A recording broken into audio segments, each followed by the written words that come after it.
everyone. Today we continue our lecture by focusing on the topic cytoplasm and its organelles, which is the dynamic environment inside the cell where life truly happens. Basically अगर हम cytoplasm और organelles की बात करें तो जो living matter present होता है सेल में उसे हम प्रोटोप्लाज्म कहते हैं। हर सेल के पास लिविंग मटेरियल मौजूद होता है उसके अंदर, जिसे हम प्रोटोप्लाज्म कहते हैं। और जो प्रोटोप्लाज्म है ये एक लाइफ सब्सटेंस है सेल का, जिधर सारी की सारी एक्टिविटीज हो रही होती हैं।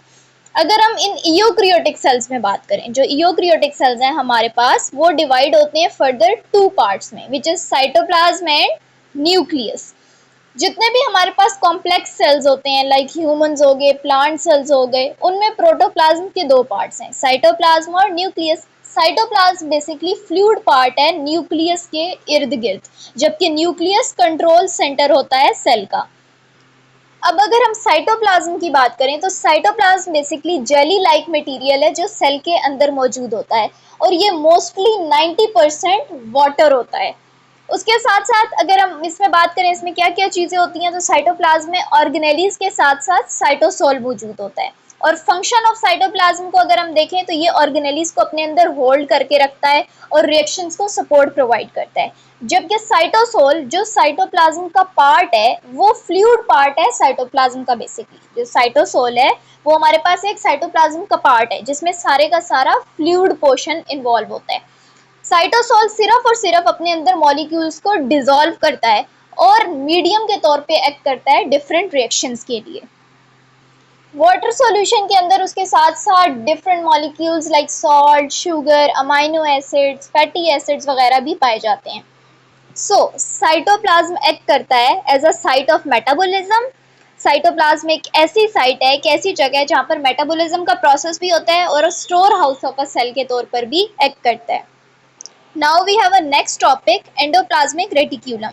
अब अगर हम एंडोप्लाज्मिक रेटिक्यूलम की बात करें तो एंडोप्लाज्मिक रेटिक्यूलम बेसिकली एक बहुत बड़ा नेटवर्क होता है डिफरेंट ट्यूब्स और सैक्स का, जो कि इनसाइड द साइटोप्लाज्म मौजूद होते हैं।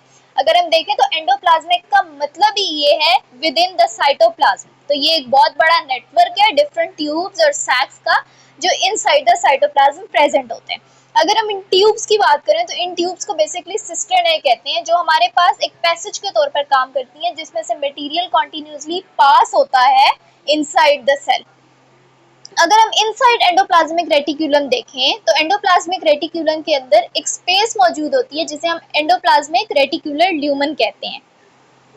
ये जो एंडोप्लाज्मिक रेटिक्यूलम ल्यूमन जो कैविटी है ये हमारे पास क्या करती है, ये सेपरेट करती है जितने भी इंटरनल कंपार्टमेंट्स हैं एंडोप्लाज्मिक रेटिक्यूलम के, उनको साइटोसोल से बेसिकली अलग करती है। जो ये हमारे पास है एंडोप्लाज्मिक रेटिक्यूलम ल्यूमन जो कैविटी है। If we talk about types of endoplasmic reticulum तो हमारे पास दो टाइप्स हैं एंडोप्लाज्मिक रेटिक्यूलम की, that is smooth endoplasmic reticulum and the second one is rough endoplasmic reticulum. Okay, अगर हम बात करें तो जो डिफरेंट सेल्स हैं उनमें दोनों टाइप के एंडोप्लाज्मिक रेटिक्यूलम्स जो हैं मौजूद होते हैं, लेकिन कुछ सेल हमारे पास ऐसे होते हैं जिस तरह स्केलेटन मसल सेल्स हैं उनके पास सिर्फ और सिर्फ स्मूथ एंडोप्लाज्मिक रेटिक्यूलम जो है वो ज्यादा होता है। इस वजह से इसे हम क्या कहते हैं, ऐसे सेल्स को हम कहते हैं सार्कोप्लाज्मिक रेटिक्यूलम। अब अगर हम देखें इसकी जो सबसे पहली टाइप है smooth endoplasmic reticulum, plasmic reticulum है वो बेसिकली हमारे पास उसके अंदर किसी भी किस्म के राइबोसोम्स प्रेजेंट नहीं होते। राइबोसोम ना होने की वजह से वो दिखने में बहुत ज़्यादा स्मूथ लगती है। अच्छा, ये हमारे पास करती है लिपिड्स की फॉर्मेशन करती है, जिस तरह फैट्स हो गए, ऑयल्स हो गए, स्टीरॉइड्स हो गए, और उसके साथ साथ ये डिटॉक्सिफाई करती है जितने भी हार्मफुल केमिकल्स हैं उन सबको किल कर देती है, जिस तरह लिवर सेल्स हो गए। उसके साथ साथ ये हमारे पास स्टोर करती है कैल्शियम को मसल सेल्स में। जैसे कि मैंने आपको बताया था कि बहुत सारे सेल्स ऐसे होते हैं जिसमें दोनों टाइप्स मौजूद होती हैं एंडोप्लाज्मिक रेटिक्यूलम के, लेकिन कुछ सेल्स ऐसे होते हैं जिस तरह स्केलेटन मसल सेल, उनके पास सिर्फ एंडोप्लाज्मिक रेटिक्यूलम ज़्यादा होता है, स्मूथ एंडोप्लाज्मिक रेटिक्यूलम, जिनको हम सार्कोप्लाज्मिक रेटिक्यूलम कहते हैं। वो इसी वजह से होता है क्योंकि वो कैल्शियम को स्टोर करते हैं मसल सेल्स में। उसके बाद अगर हम रफ एंडोप्लाज्मिक रेटिक्यूलम की बात करें तो उसके साथ राइबोसोम अटैच होते हैं, जिसकी वजह से वो कैसी लग रही होती है, रफ लग रही होती है। और रफ एंडोप्लाज्मिक रेटिक्यूलम का काम क्या है कि ये प्रोटीन की सिंथेसिस करती है ये प्रोटीन्स जो हैं फिर फर्दर गोल्गी अपरेटस को भेज दी जाती हैं यूजिंग ट्रांसपोर्ट वेसिकल्स। अगर इन इजी वर्ड्स में देखें तो जो स्मूथ एंडोप्लाज्मिक रेटिक्यूलम है वो लिपिड डिपार्टमेंट है, और जो हमारे पास रफ एंडोप्लाज्मिक रेटिक्यूलम है वो प्रोटीन डिपार्टमेंट है। अगर हम देखें तो क्या है, जो एंडोप्लाज्मिक रेटिक्यूलम है वो एक फैक्ट्री की तरह है जिसके दो डिपार्टमेंट है। कौन कौन से? स्मूथ एंडोप्लाज्मिक रेटिक्यूलम और रफ एंडोप्लाज्मिक रेटिक्यूलम। जो स्मूथ एंडोप्लाज्मिक रेटिक्यूलम है वो उसका लिपिड डिपार्टमेंट है, और जो रफ एंडोप्लाज्मिक रेटिक्यूलम है वो उसका प्रोटीन डिपार्टमेंट है। नेक्स्ट ऑर्गेनेली है डेट वाज राइबोसोम्स एंड पोलिसोम्स। अगर हम राइबोसोम्स की बात करें तो राइबोसोम बेसिकली टाइनी पार्टिकल्स होते हैं जो कि आरएनए और प्रोटीन से मिलकर बनते हैं। दो जगह पे राइबोसोम्स पाए जाते हैं। जो फ्री राइबोसोम्स होते हैं वो फ्लोट कर रहे होते हैं साइटोप्लाज्म में, जबकि जो अटैच राइबोसोम होते हैं वो स्टक हुए होते हैं रफ एंडोप्लाज्मिक रेटिक्यूलम के ऊपर। अगर हम इनके फंक्शन की बात करें तो ये प्रोटीन फैक्ट्री है सेल की।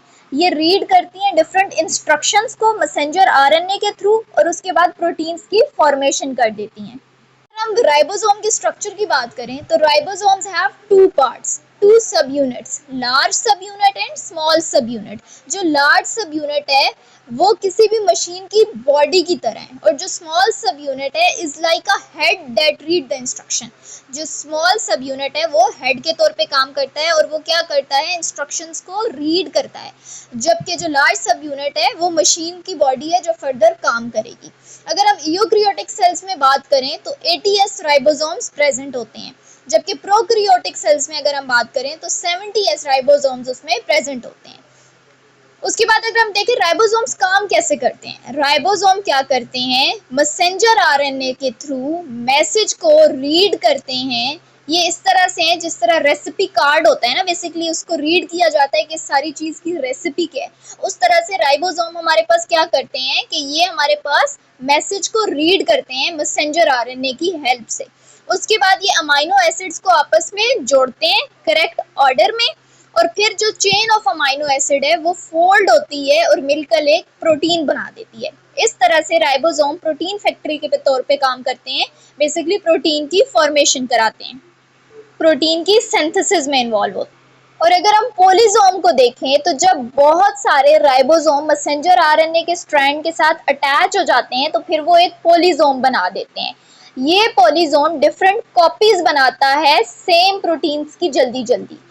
पोलिसोम्स हैं वो हमारे पास क्या है, वो डिफरेंट शेफ्स हैं जो क्या कर रहे हैं, वही सेम डिश कुक कर रहे हैं सेम टाइम के ऊपर, ताकि जो प्रोटीन है वो जल्दी जल्दी से तेज हो जाए। तो इसलिए पोलिसोम्स जो है वो क्या कर रहे होते हैं, वो हेल्प कर रहे होते हैं राइबोसोम्स की कि वो जल्दी जल्दी प्रोटीन सिंथेसिस को प्रोसेस को तेज कर दे।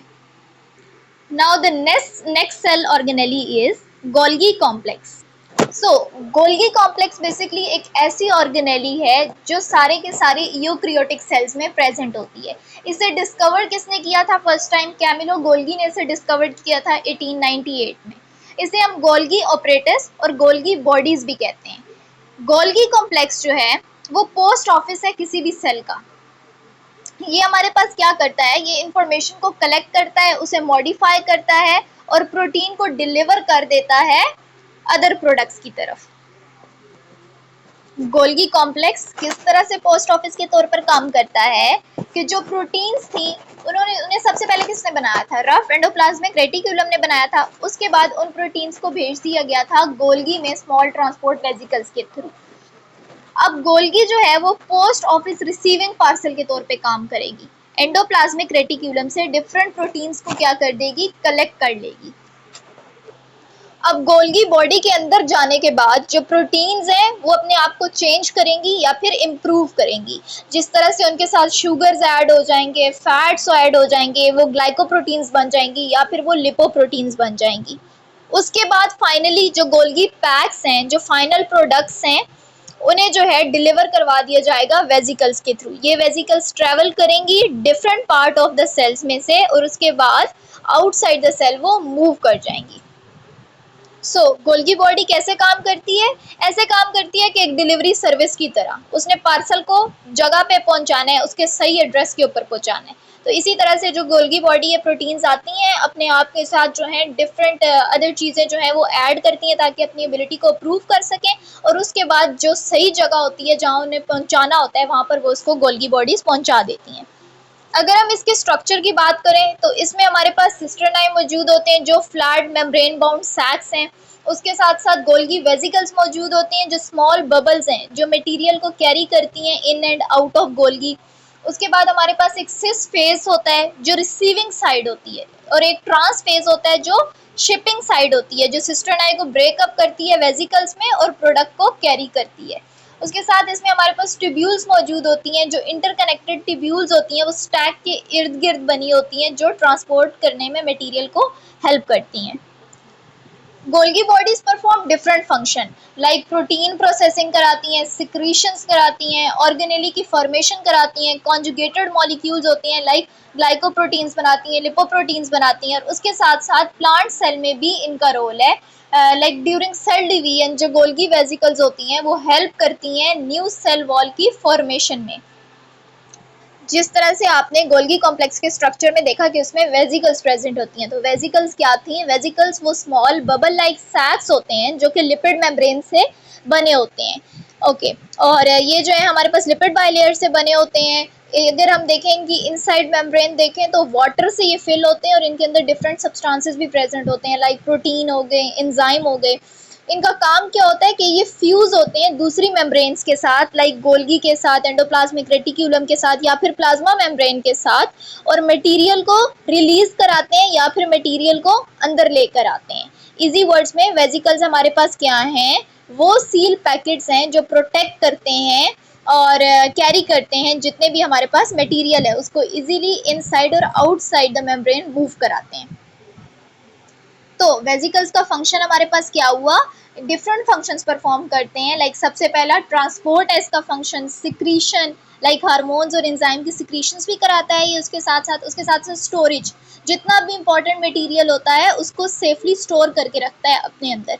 साथ साथ डाइजेशन के प्रोसेस में भी कुछ वेसिकल्स इन्वॉल्व होती हैं लाइक लाइसोसोम्स होते हैं, वो एंजाइम को ब्रेक डाउन कराते हैं। Now for today's lecture our last organelle is lysosome. अब अगर हम लाइसोसोम्स को देखें तो लाइसोसोम्स स्मॉल राउंड सैक्स होते हैं जो इनसाइड द सेल प्रेजेंट होते हैं। बेसिकली ये डाइजेस्टिव एंजाइम से फिल्ड होते हैं। और अगर हम लाइसोसोम के स्ट्रक्चर की बात करें तो इनको सराउंड किया होता है सिंगल मेम्ब्रेन ने। इसके अंदर लाइसोसोम के अंदर पावरफुल एंजाइम्स मौजूद होते हैं जो कि प्रोटीन, फैट, शुगर्स को ब्रेक डाउन करते हैं, और उसके साथ साथ ये हमारे पास गोल्गी कॉम्प्लेक्स से बनते हैं। अगर हम लाइसोसोम के फंक्शंस की बात करें तो 4 मेजर फंक्शंस परफॉर्म कर रहे होते हैं lysosome: autophagy, phagocytosis, autolysis and defence. ये जो 3 मेन फंक्शंस हैं उनमें से सबसे पहला autophagy. Autophagy is basically self eating. Lysosomes क्या करते हैं? डाइजेस्ट करते हैं जितने भी ओल्ड और डैमेज ऑर्गेनेलीज होती हैं उन सबको डाइजेस्ट कर लेते हैं ताकि इजीली उनके जो डिफरेंट पार्ट्स हैं वो रिसाइकल हो जाए। जबकि जो फेगोसाइटोसिस है उसमें हमारे पास क्या होता है कि लाइसोसोम्स फ्यूज कर दे जाते हैं, लाइसोसोम्स जो हैं वो हमारे पास फ्यूज कर जाते हैं बेसिकली फूड वैक्यूल्स के साथ या फिर किसी किस्म के बैक्टीरिया के साथ, और फ्यूज होने के बाद उन्हें सेल में लेके जाते हैं और फिर वहां पर जाकर उन्हें डाइजेस्ट करते हैं। तो फेगोसाइटोसिस में क्या होता है? बेसिकली वो इंगल्फ कर लेते हैं। लाइसोसोम्स पहले फ्यूज होते हैं फूड वेलिक्यूल और बैक्टीरिया के साथ, उसके बाद उसे सेल में लेके जाते हैं और वहां पर जाने के बाद उन्हें डाइजेस्ट कर देते हैं। जबकि ऑटोलाइसिस ऐसा प्रोसेस है जिसे हम प्रोग्राम सेल डेथ कहते हैं, जिसमें लाइसोसोम बस्ट होते हैं, डिस्ट्रॉय होता है पूरे का पूरा सेल जिसकी ज़रूरत होती है और वो किल हो जाता है। इस तरह से डिफेंस मैकेनिज्म के तौर पर वो काम करता है, किल करता है हार्मफुल इन्वेडर्स को जस्ट लाइक बैक्टीरिया। अगर हम ब्रीफली देखें लाइसोसोम को तो लाइसोसोम का स्ट्रक्चर कैसा है? स्मॉल सैक्स प्रेजेंट होते हैं एंजाइम्स के साथ। इनका ओरिजिन क्या है? ये कहाँ से आए हैं? गोल्गी कॉम्प्लेक्स से ये बनते हैं। 3 मेन फंक्शंस है जो परफॉर्म होते हैं लाइसोसोम्स में। जो वो कौन कौन से 3 फंक्शन है? ऑटोफेजी, फेगोसाइटोसिस और ऑटोलाइसिस। अगर हम ऑटोफेजी की बात करें तो वो डाइजेस्ट करता है ओल्ड ऑर्गेनेलीज को। जो फेगोसाइटोसिस है वो डिस्ट्रॉय करता है बैक्टीरिया को या फूड पार्टिकल्स को। और जो ऑटोलाइसिस है वो ब्रेक डाउन कर देता है पूरे के पूरे सेल की अगर जरूरत पड़े तो।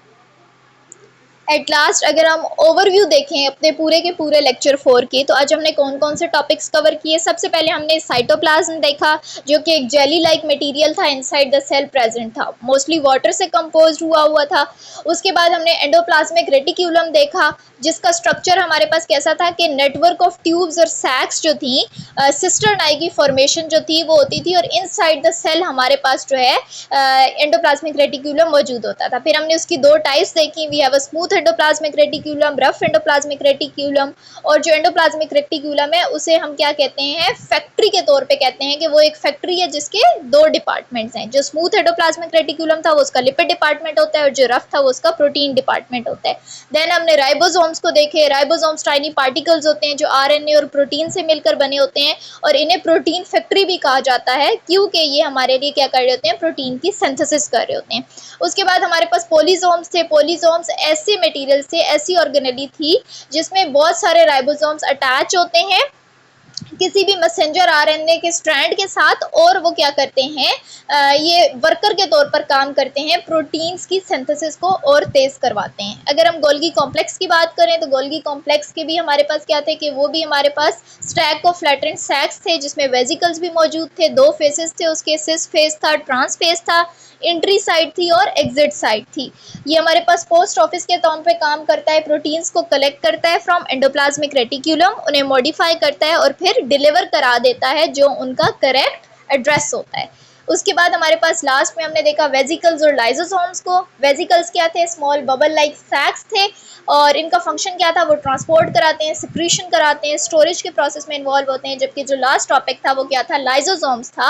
और लाइसोसोम्स में हमारे पास क्या होते हैं? लाइसोसोम के 3 इंपॉर्टेंट फंक्शंस होते हैं, that are autophagy, phagocytosis and autolysis.